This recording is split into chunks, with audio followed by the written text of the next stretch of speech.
Welcome back to the channel. Now the opposition is saying that the government is getting desperate.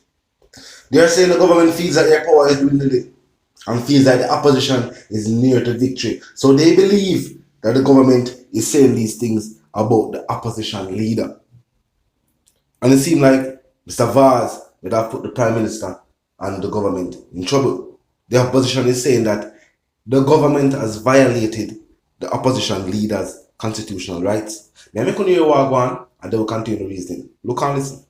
Mr. Vaz revealed a breach of private interactions that Mr. Golding has had with the Passport, Immigration and Citizenship Agency, PICA, information that Jamaicans rightfully expect to be maintained in strict confidence for every citizen. I'm calling on Dr. the Honorable Dana Morris Dixon, who has the responsibility for information and digital transformation, to address this serious breach promptly. This incident severely undermines the confidence of every Jamaican and raises significant concerns about the privacy and security of the data held by government agencies. Dual citizen under the present constitution is not a problem for me. But if we become a republic, and I really hope we do, it means that the king will no longer be the head of state. And that means that Australians and British people will no longer be in the same state as us. And therefore, I am not sure that if we are a republic without the king as the head of state, that we should allow persons with British citizenship to be MPs in our country. No, I don't believe that. But presently, there's nothing wrong with it. We need to think out carefully the implications of what being a republic means. We no longer have the king as the head of state. Then we no longer have the same head of state as other countries. Therefore, this dual citizen business has to change. Right now, we allow dual citizens who are members of the Commonwealth to be MPs. That's legal. But I don't see how, as a republic, it can remain legal. It has to become illegal. It's a political question. Was he required to answer the issue? And some persons will say yes. And for those persons who politically think it's a question that he had a duty to answer, I can see those persons saying he lied by omission. But they'll be looking at this issue through political lenses rather than legal or ethical lenses. Ultimately, this is a question that you say, if somebody wants to be prime minister, these are what they should do at a minimum. So that means if I form the view that to be prime minister or leader of opposition, that person must not have dual loyalty, then if somebody is sitting in one of those esteemed office and refuses to answer a question that I think they should answer, then I'll say they lie by omission. But it does not mean that politically or ethically or legally that person had a duty to answer a question. No, surprisingly enough, the people must say, they don't care. I could have even alien around the country as long as they have the people's best interests in mind. At this rate reach, you know what that means?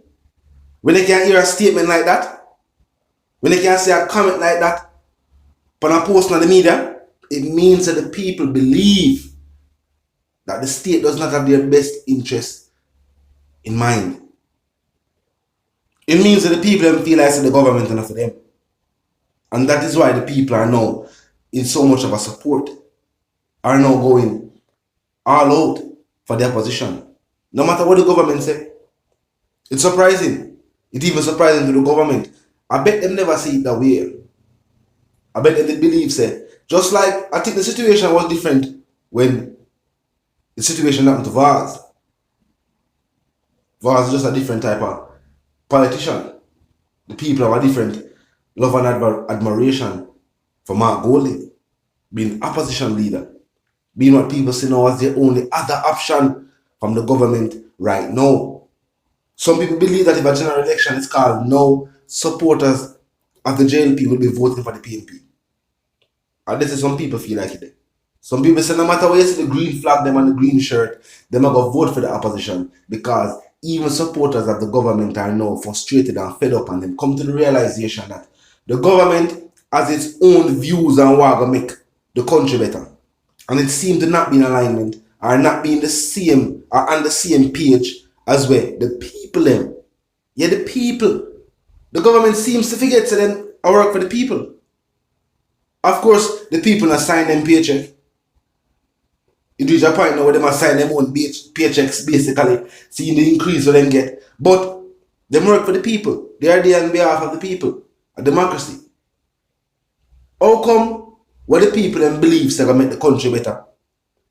Not only is it disregarded, it is paid no attention to, but the government going in a completely different direction from what the people them want, even though they are elected by the people.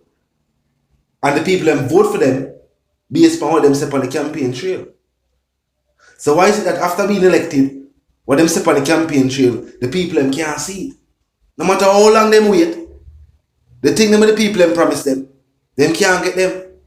Now the people are said, some people are look at it like this is a second term if them win the government. They must say no, the government has been in power for quite some time now. People like them just have selective amnesia, where them choose to forget, where them choose to forget, and them choose to remember, where them choose to remember.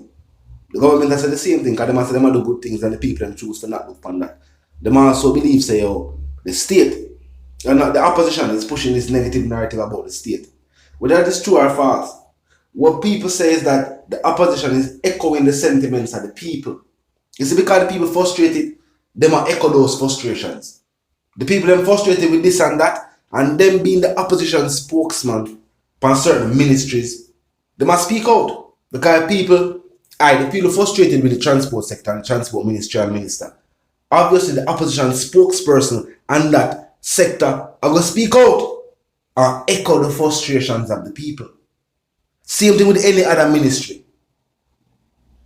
And the same thing now when people are talking about leadership of the country. It's because some people believe that